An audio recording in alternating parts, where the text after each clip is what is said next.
When you're going through hell and everything is going against you, the easiest thing in the world to do is to start thinking negative. It's easy to go through life holding on to things that are weighing us down. Guilt, resentment, doubt, worry. The problem is when we allow these things in, they're taking up space for the good things that should be there. Imagine your life is like a container.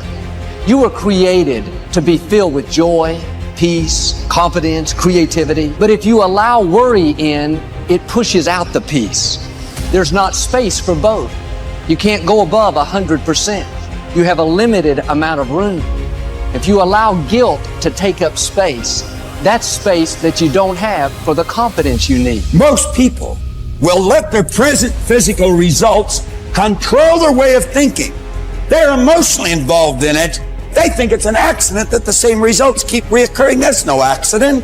If you've got a financial problem, if you've got a cash flow problem, if you've got a marital problem, that's what most people concentrate on. If a doctor takes a photograph of your body and then tells you you're sick and shows you you're sick, what's the person concentrate on? Sickness.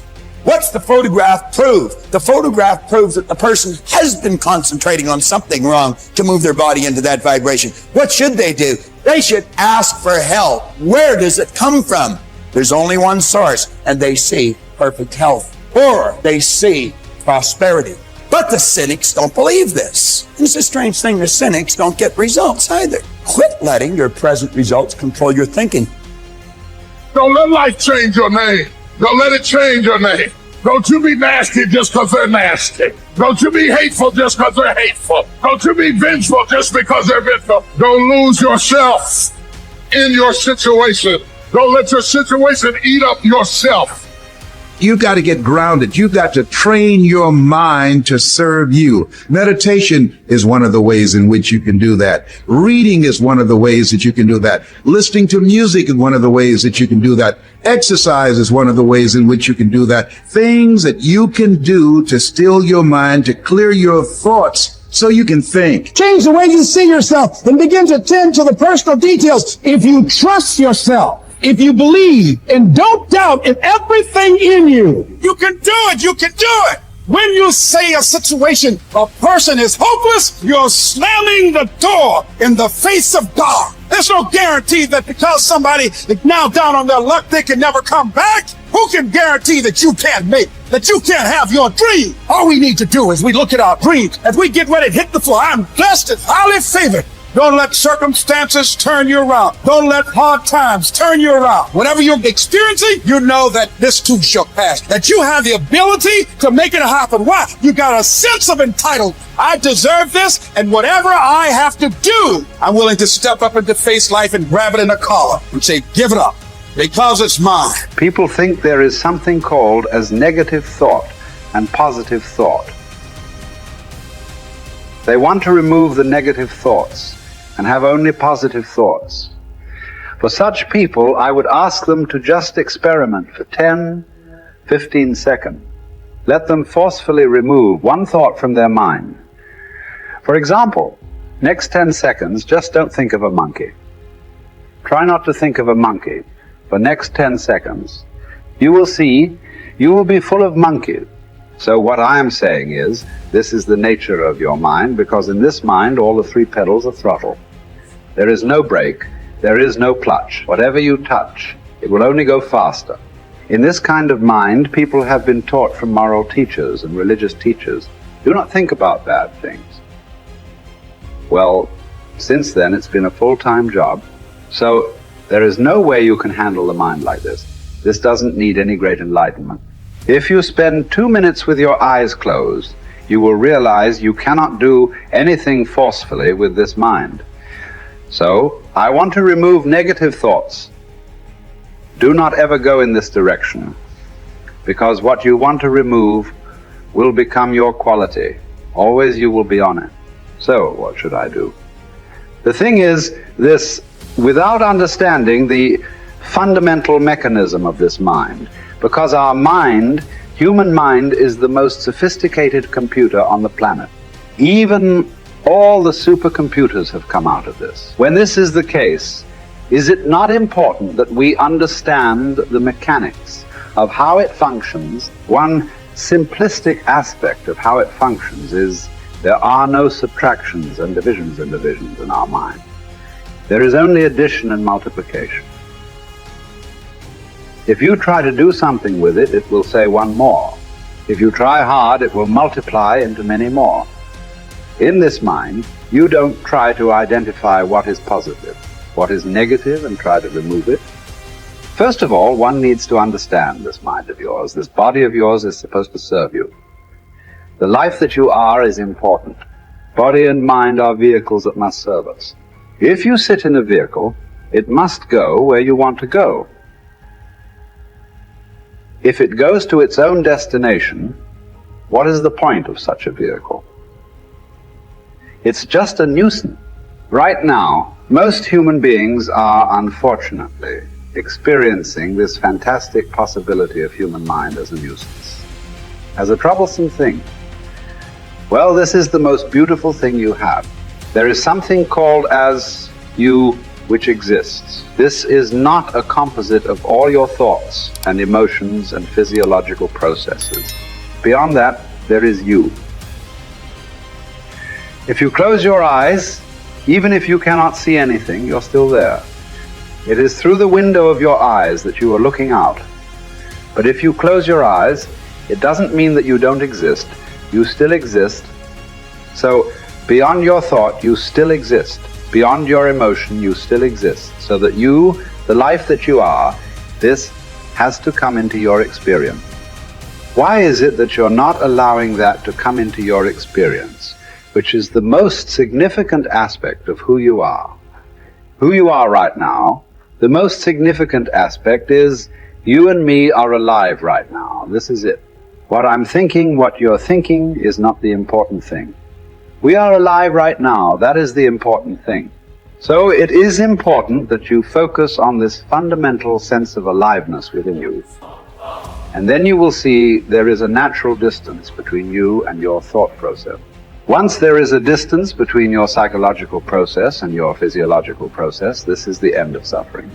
Because there are only two kinds of suffering that human beings go through: physical suffering and mental suffering. Once you create a little space between you and your mind, between you and your body, this is the end of suffering.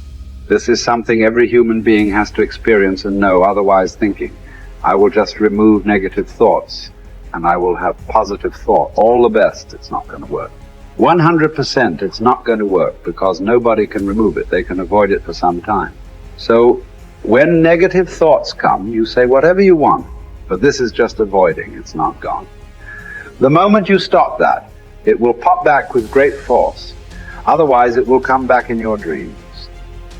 So it's very important, first of all, you need to understand your anger, your resentment, your fear, your anxieties, the negativity that you generate. Generally resentment, anger, it is always directed towards somebody. But we need to understand this is poisons that we are drinking and expecting somebody else to die. Fortunately, life doesn't work like that. If I drink poison, I die. If I drink poison, you don't die. So we need to understand this. When I say poison, today you can have yourself chemically analyzed right now. What is your blood work? What it says, 5 minutes of intense anger. Check your blood work and see. There will be lots of negative elements in it. Literally, you're poisoning yourself. So do you want to poison yourself? Definitely not. Now the very question is coming from certain helplessness. What shall I do? Don't do anything. Just sit back and just concern yourself with something which is the life process. Maybe your heartbeat, maybe your breath, maybe just the sensation of being alive.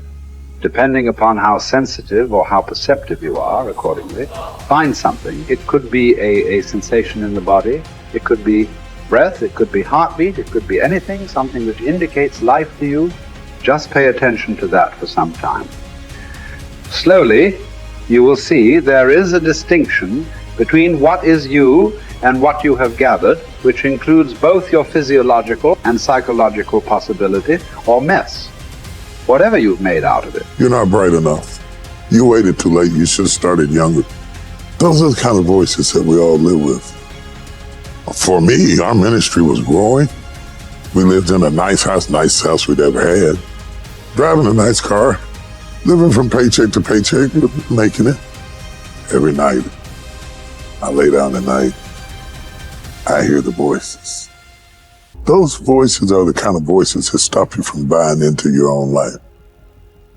Stop you from enjoying the good times and believing that they will last. The anxiety and the pressure and the strength that it took to get from where you were to where you are doesn't go away, so you don't really believe it's yours. You're driving it, but you don't really believe it's yours. And you're scared to relax and really rest in whatever it is or whoever it is. And the enemy always has some sort of tool or memory or situation that he uses to terrify you, even though the good times are here and the dream is there, the blessing is there, and the goodness is there.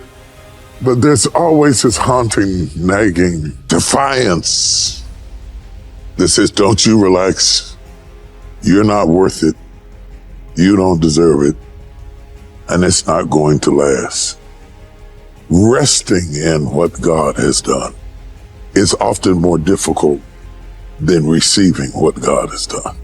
To rest in it, to believe that it will last, to believe that you will last, that love will last, that life will last, that good times will come, that things will be better. It's difficult because of the voices. And you are what you eat, and the voices are the food that feeds your faith or fear. You see those voices that say what you can't do, what you can't have, what you can't be, what's not going to last, what's not going to work, is how the enemy pulverizes the promises of God in your life. And it takes word to combat word. That's why when Jesus was in the wilderness and Satan was throwing word at him, he was throwing word back. And what we have to do is put word on word. I'm blessed. I'm blessed in the city. I'm blessed in the field. I'm blessed in my uprising. I'm blessed in my downsetting. I'll be blessed into my old age. I'll be blessed when I'm an old man. My grandchildren will be blessed. My body is blessed. My mind is blessed. My head is blessed. I got this. I can handle it. I can do it. Bring it on. Here it is. That kind of talk, saying that to yourself, drives back the other voices of negativity that we all have creep up behind us and tell us that we're not capable and we're not competent and we're not gifted enough and we're not good enough or we waited too late or God is punishing us.